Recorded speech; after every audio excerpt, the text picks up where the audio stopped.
Hello guys, and welcome to my Land Rover Range Rover channel. My name is Serge, and in today's video I would like to tell you guys how long my radiator stop leak fix has lasted me. To make a long story short, it has lasted me almost 11,000 miles, and I will show you that in the screen here. With that being said, guys, I have not really invested a lot of money into fixing this Range Rover. I bought it with the overheating type of issue. Part of the reason that it was overheating is because it was missing lots of water. And you might be thinking, well, I mistake it, and instead I should say radiator fluid. But anyways, I'll just say water because that's actually what I'm using, water right now, and it hasn't overheated. I've been driving on water this whole entire time while basically like after I fixed it. So what did I do to really fix this issue, guys? Well, technically you can't just simply pour water or radiator fluid into the radiator overflow tank and expect that it's just gonna go where it needs to go and that you're not gonna have an overheating type of issue. With this type of vehicle, guys, you gotta have a special tool, you know, to try to pump the water in, which doesn't cost that much, anywhere from like 60 to like 150 bucks. I did buy one, I do have one, but for this situation I did not even use it because at the time I did not have it. But I did figure out a way for any of you guys to be able to fix this on the fly in 9 minutes. That is exactly how long it's going to take you. Let's say you're somewhere on the side of the road, or you're at a shopping center. It would be better if you're at a shopping center because then you could actually get some water. I would not get radiator fluid right away because I think it's best that you use water when actually gluing basically your radiator with this stop leak type of situation. So here's a quick little recipe, a little tip from me, how I have done it. By no means my method is the best, but I'm just saying this is the cheap one on the budget if you don't have no tools. So here we go. So basically you'll need to get some kind of radiator stop leak. I'm not affiliated with any of these brands. I will show you what I have used, but you can use probably whatever you want to use. So let's imagine that you do have some distilled water. I would recommend like get yourself a couple gallons of distilled water. Get yourself real radiator stop leak. Okay, for this to work you'll need to remove your thermostat. So when you remove your thermostat, here's what I recommend that you do is you'll actually pour one of the radiator stop leaks directly into your block. So remove the thermostat, pour it down in there. That's what I did. I've used two different stop leaks at the same time. One of them says it's a block seal, and another one it's a two-part formula, which is it's a radiator, you know, stop leak. I put the radiator stop leak, the two-part formula, inside of the overflow tank. Then I filled it up with water as much as it will go, and I also filled up the block where the block seal is with fluid as much as it will go. Then I put the thermostat back on, just the thermostat housing without the thermostat inside, just to make that clear. You need to do it that way so the water is free flowing. So when you put that in, just because you added all this water directly into the block does not mean that you actually don't have an air pocket. As a matter of fact, you still do.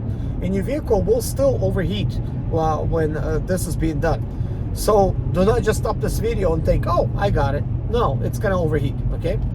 So what you need to do is go ahead and when you done all this stuff and you replace your radiator cap, by the way, get yourself a brand new radiator cap for this, okay? Do not use your original one.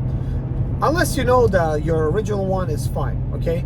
It's just radiator caps, they don't really last that long, like maybe like 2-3 years, that's it. And these are old vehicles, so it's best to just be sure, okay? I did replace mine, by the way. And by the way, I am still riding with the water and the radiator stop leak currently, okay? I have not updated or upgraded any of the systems. It's still the same radiator. It still has no thermostat, and I did not replace the radiator fluid. Is it really helping me or not? I don't think it really don't matter anymore. I could technically drain this water, and I could replace it with radiator fluid now that I have the proper way, to do it. But let's continue, and I'll explain to you guys what you actually need to do. So we have left off at the portion where you poured the water in there, you poured your stop leak in there. We'll put the stop leak first, put the water and stuff in there. Do not overflow your overflow tank. Put it only at the cold maximum level, which should leave about that much from the top remaining. So do not try to overfill it, please. So put your radiator cap back on, start your vehicle up, and then monitor your temperature gauge. Let your vehicle get to the proper operating temperature. Hopefully the arrow from the center starts climbing up.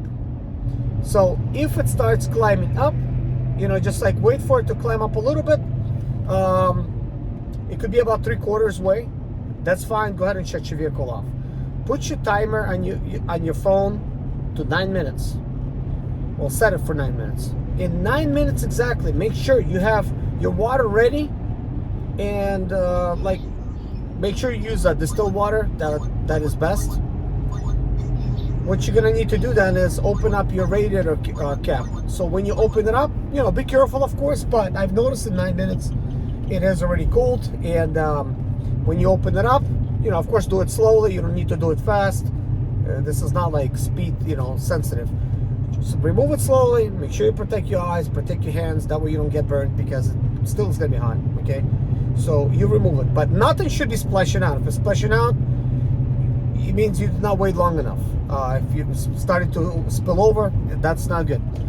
So when you open up the lid, what you should notice is the fluid is actually going to start dropping down. It's like by itself, it's going to start dropping down, like sucking in. Okay, this is why you have to have your water ready. Start pouring the water in. As you pour in the water in, you'll notice it's still kind of like it getting sucked in. This is why it's sort of like the cheap method of filling it up. Keep filling it up till the water gets to that maximum level in your overflow tank, and then stop. For me, it has taken overall, while I was tinkering and messing with it, 1.5 gallons of water. Okay, that's exactly how long it took. So make sure you just have 2 gallons of water ready, because during the time you fill it up into the block, that counts obviously, and overflow tank and just pour in the rest as needed. But anyways, if you have spilled some water, then obviously have a little bit more water, because you don't want to not have enough. Because once you do this, you want to make sure that once you fill it up, go ahead and close the radiator cap up. Okay, start the vehicle up, and then just monitor the situation. See if it's the same way as it was. If it's just a radiator leak, it should go ahead and it's going to solve the leak by running. You may need to do this a couple times, because depending on the size of your leak, it worked for me just like doing it like one time, and it sealed right up. So when a radiator seals up, if it's no longer leaking, then this method works the best. If your radiator is still leaking, just then like if your vehicle's overheating, right, go ahead and shut your vehicle off. Just keep repeating the step until it actually seals up.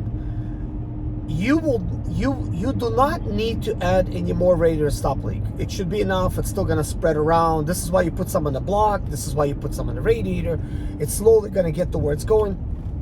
Guys, I had a pretty major leak. As I'm talking, you're probably watching some of the stuff going on, and I do have videos showing you exactly what I did. I'm just kind of like explaining everything over here. That way you guys kind of know it firsthand. But it looked to me like I had a major leak, and it looked like I definitely need to replace the radiator. So I was convincing myself, well, for sure I will do this right away. Like, I'll replace the radiator as soon as possible. Well, the radiator came in, the thermostat came in, I even got the water pump. I got the radiator fluid. I got everything ready to go. I still haven't done it. And partly because I'm using my vehicle as kind of like an experiment. And partly is because I want to see how long it's going to last. I also have the radiator pressure tester. I do want to make a video again with me testing the radiator pressure.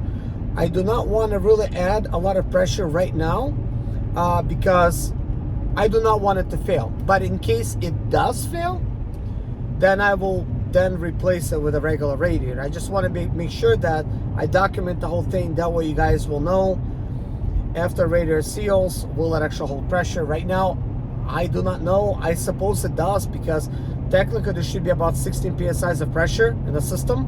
But with the thermostat being out, it's just sort of circulating and there's just like no bubble.